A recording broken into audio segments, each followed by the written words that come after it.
ఎలాంటి కూల్చివేతలు ఉండబోవని ప్రజలు భయపడాల్సిన అవసరం లేదని రాష్ట్ర tourism development corporation chairman Patel Ramesh Reddy తెలిపారు. కాంగ్రెస్ ప్రభుత్వం పేదల ప్రభుత్వం అని వారి ఇల్లు కూల్చివేయబోమన్నారు.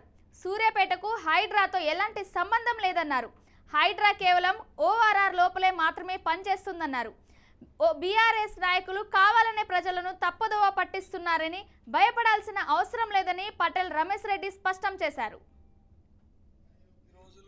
సూర్యాపేట పట్టణంలో కొంతమంది అధికారులు అత్యుత్సాహంతో హైడ్రా పేరు మీద ఏదైతే ఇటు సద్దల చెరువు కానివ్వండి, అటు పుల్లారెడ్డి చెరువులో చాలా ప్రాంతంలో ఇది ఎఫ్టీఎల్ జోన్లో ఉందని చెప్పి మార్కింగ్ చేసి ఈ ఇండ్లన్నీ కూడా కూల్చేస్తామని చెప్పి కొంత హడావిడి చేయడంతో ప్రజలందరూ కూడా ఆందోళనకు చెందిన దృష్ట్యా ఈరోజు మేమందరం కూడా పత్రికల ముందుకు రావడం జరిగింది. దీంట్లో కొంతమంది ప్రతిపక్షాలకు చెందిన నాయకులు కూడా ప్రజల్ని రెచ్చగొట్టి, అసలు ఏం లేకుంటేనే ప్రజల్ని రెచ్చగొట్టి ఈరోజు పబ్బం కలుపుకునే ప్రయత్నం చేస్తున్నారని కూడా తెలియజేస్తూ, ఓఆర్ఆర్కు లోపల ఉన్న ప్రాంతంలోనే హైడ్రాను హైదరాబాదు ఆ ప్రాంతంలో ఇది ఏదైతే చెరువుల్ని రక్షించే బాధ్యతను, మూసి నాలాను ప్రక్షాళన చేసే బాధ్యతను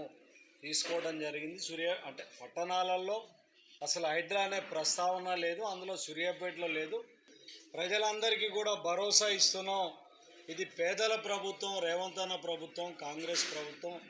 పేదవాడి ఎవ్వరి ఇల్లు కూడా కూల్చే ప్రక్రియను కాంగ్రెస్ పార్టీ చేపట్టదని కూడా తెలియజేస్తూ ఎవరు ఆందోళన చెందాల్సిన అవసరం లేదు.